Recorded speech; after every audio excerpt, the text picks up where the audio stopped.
मुंडवा जमीन घोटाळा प्रकरणामध्ये तब्बल 1800 कोटींचा हा घोटाळा असल्याचा आरोप आहे।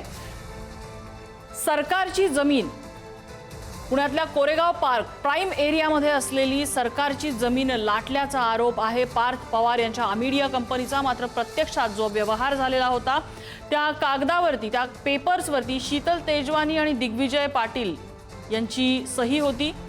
त्यामुळे शीतल तेजवानी यांना पोलिसांनी अटक केली। सध्या त्यांची चौकशी सुरू आहे। दिग्विजय पाटील यांचीही चौकशी सुरू आहे, मात्र त्यांना कुठलीही अटक झालेली नाहीये। मात्र पार्थ पवार या सगळ्यामध्ये नामानिराळे आहेत। खरं तर अमिडिया ही कंपनी, या कंपनीमधले 99% भागधारक हे पार्थ पवार आहेत आणि केवळ 1% भागधारक दिग्विजय पाटील आहेत। मात्र असं असताना सुद्धा पार्थ पवार या संपूर्ण प्रकरणापासून नामानिराळे कसे, असा प्रश्न केवळ विरोधक किंवा सामाजिक कार्यकर्तेच नव्हे तर कोर्टानेही विचारलाय। अजित पवार या प्रकरणी काय म्हणाले तर या जमीन व्यवहाराची जबाबदारी अधिकाऱ्यांची आहे। एक प्रकारे अजित पवारांनी हा हात झटकायचा प्रयत्न केलेला दिसतो। संबंधित अधिकाऱ्यांनी कागदपत्रांची सखोल तपासणी करणं गरजेचं होतं। वेळीच त्रुटी समोर आल्या असत्या तर तातडीने कारवाई करता आली असती। आपल्यासोबत सामाजिक कार्यकर्ते विजय कुंभार आहेत, ज्यांनी हे पत्र समोर आणलं। विजय कुंभारजी, पार्थ पवार यांनी आता उलटी तक्रार केलेली आहे की ही सही माझी नाहीच आणि अज्ञातांविरोधात त्यांची तक्रार आहे। आपली प्रतिक्रिया? नाही, त्यांनी अज्ञाता विरोधामध्ये तक्रार केली, त्याच्याबद्दल ऑब्जेक्शन आमचं असायचं काही कारण नाही। पण ते पत्र त्यांचं नव्हतंच असं त्यांनी कुठेही म्हटलेलं दिसत नाहीये। आणि याच्यामध्ये जी काही पत्र किंवा जे काही समोर आलंय त्याची जगातल्या कुठल्याही लोकांनी चौकशी करावी, आमची हरकत काहीच नाहीये। अज्ञात म्हणजे कोण? विजय कुंभार? त्या आणखी कोण? अज्ञात म्हणजे कोण याचा स्पष्टीकरण त्यांनी दिलं पाहिजे। हे सगळं आता कुठल्या दिशेने चाललंय असं वाटतंय? काय नाही, हे म्हणजे चोराच्या उलट्या बोंबा एवढे त्याला म्हणतात। म्हणजे कोर्टाने सुद्धा या प्रकरणामध्ये पार्थ पवार यांचं नाव का नाही असा प्रश्न विचारला होता, मात्र तरी सुद्धा यात कुठेही पार्थ पवार यांचं नाव येत नाहीये। अडचण अशी कुठं दिसतीये की कुठल्या कुठल्या गोष्टी आहेत ज्या पार्थ पवारांना यापासून दूर ठेवतात? सॉरी, माझं थोडंसं तब्येत ठीक नाहीये, पण पार्थ पवार असो किंवा त्यांचे कोणी अटर्नी किंवा कोणीही वकील असो, त्यांनी कधीही पोलिसांसमोर असो किंवा माध्यमांसमोर असो त्यांच्या समोर चर्चा करावी, आम्ही त्यांना तयार आहोत। विजय कुंभारजी, धन्यवाद आपण पुढारी न्यूजला प्रतिक्रिया दिली त्याबद्दल।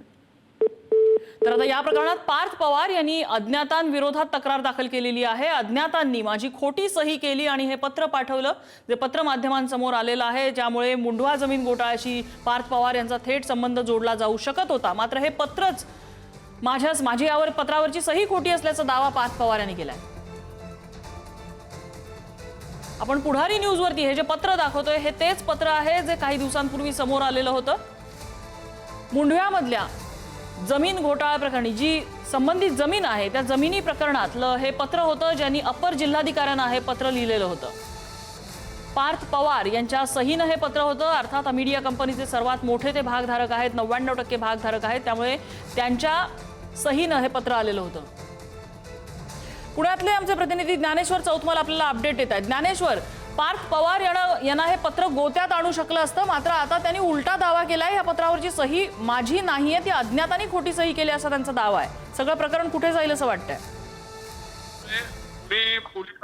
पुणे पोलिसांच्या आर्थिक गुन्हे शाखेच्या पोलीस उपायुक्तांकडे ही तक्रार करण्यात आलेली आहे। पार्थ पवार यांनी पुणे पोलिसांच्या ईओडब्ल्यू कडे ही तक्रार केलेली आहे। त्यांनी त्या तक्रारीमध्ये असं म्हटलंय की ज्या सहीचं पत्र व्हायरल केलं जात आहे त्या कागदपत्रांवरती अज्ञात व्यक्तींनी सही केलेली आहे आणि अज्ञात व्यक्तींच्या विरोधात त्यांनी ही तक्रार पुणे पोलिसांमध्ये दाखल केलेली आहे। काही समाजकंटकांनी बनावट स्वाक्षरीसह बनावट पत्र प्रसारित केल्याचा पार्थ पवार यांनी आरोप केलेला आहे। अर्थात पार्थ पवार यांनी पुणे पोलिसांमध्ये ही तक्रार दाखल केल्यानंतर पुणे पोलिसांकडून देखील याची पडताळणी केली जाईल। योग्य तो तपास या सगळ्या सहीच्या संबंधाने केला जाईल। हस्ताक्षर तपासणारी जी टीम असते त्यांच्याकडून ह्या सगळ्या गोष्टींची तपासणी केली जाणार आहे। संबंधित कार्यालयांमध्ये अशा पद्धतीचं पार्थ पवार यांच्या सहीचं पत्र आहे का याची देखील पोलिसांकडून चौकशी केली जाणार आहे। बनावट पत्राच्या आधारे माझी बदनामी केली जाते अशा पद्धतीचा दावा जो आहे तो पार्थ पवार यांनी केलेला होता आणि याच सगळ्या संबंधाने त्यांनी पुणे पोलिसांमध्ये रितसर एक तक्रार दिली आणि त्याची रिसिव्ह देखील पार्थ पवार यांच्या कार्यालयाकडून घेण्यात आल्याची माहिती मिळते। ज्ञानेश्वर, अपडेट घेत राहू. तुर्तास धन्यवाद या सगळ्या माहितीबद्दल. त्यामुळे ह्या संपूर्ण प्रकरणामध्ये पार्थ पवार यांचा संबंध जोडणारं, त्यांना कदाचित अडचणीत आणू शकणारं असं हे पत्र होतं. मात्र या पत्रावरची सही आपली नसून ती अज्ञाताने केलेली खोटी सही आहे असा दावा आता पार्थ पवार यांनी केलाय.